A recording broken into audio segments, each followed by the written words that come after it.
day out, do the work to get the goods moving around our country, which is so important for our economy and for our communities. I always enjoy working with this sector, and Joe, in your opening comments, you spoke about how this is a positive and can-do sector. Of course there are challenges and there are problems to be overcome, but I find the sector to be practical and direct. In fact, the last time I spoke with you, I think, was at one of the depots up in Auckland late last year, and it was about an hour into the after conference drink session, and some of the dialogue was very direct at that point. But that's not a particular problem. My view is that between the sector and government and other stakeholders, we just need to be clear about what the issues are.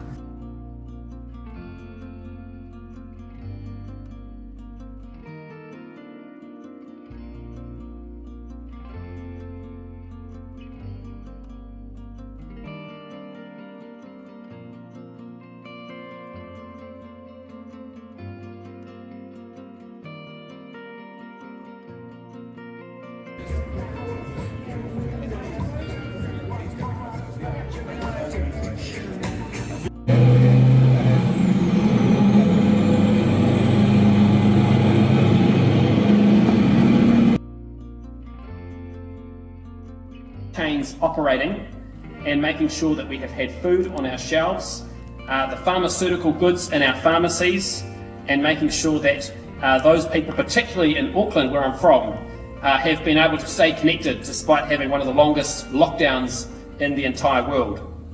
I also want to acknowledge the significant cost pressures that you are currently facing.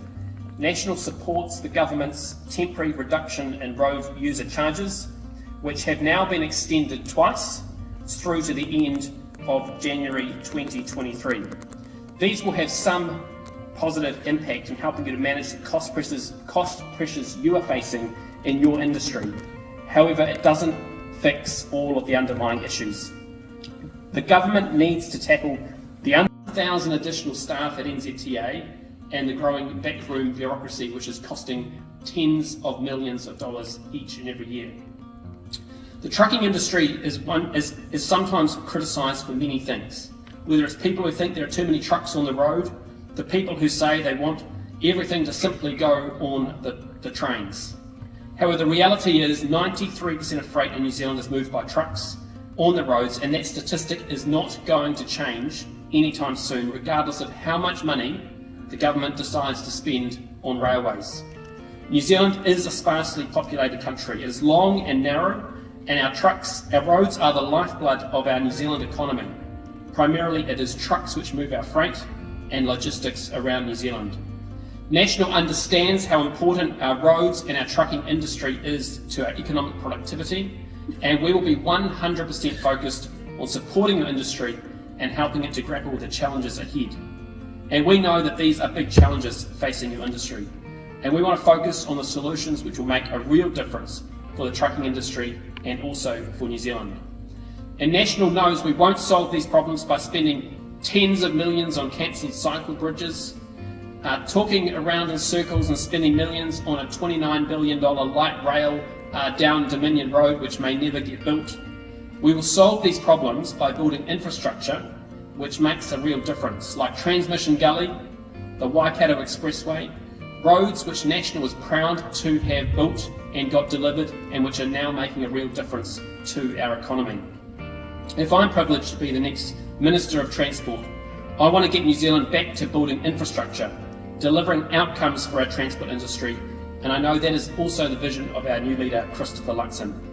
National is listening, engaging and preparing our policies for the 2023 election, and we want to make sure that our policies have a vision of taking New Zealand forward, growing our economy and finding practical solutions to the problems that we are facing as a country. As the transport spokesperson, I've been travelling up and down the country, talking to councils, representative bodies from the transport industry, transport and logistic operators, in order to get an understanding of what's important and also to find the solutions that we need. While we're not in a position yet to state what our particular policies will be at the next election, I want to take this opportunity to make 3 key points where we believe transport policy needs to be focused and how we want to support our transport industry. Firstly, we want the National Land Transport Fund to be used for the best and most efficient infrastructure rather than for meeting political goals. Under Labour, we have seen the Land Transport Fund become diluted from its core purpose, with more and more activities taking more and more funding from this fund, ultimately leading to worse outcomes for our roads. There is increasing concern around whether our roads are receiving the maintenance and renewals. We've heard from the Minister, he says the amount's gone up, but the outcomes have gone backwards. There are serious questions that need to be asked around how this funding is being used. Since Labour came to office, they've also made a substantial change to the National Land Transport Fund by requiring a portion of this fund to be directed towards Kiwi Rail on a yearly basis. While investment in our rail network is important, the purpose of the National Land Transport Fund was always to be focused on ensuring our roads have the upkeep that they need and that we invest in new roading infrastructure.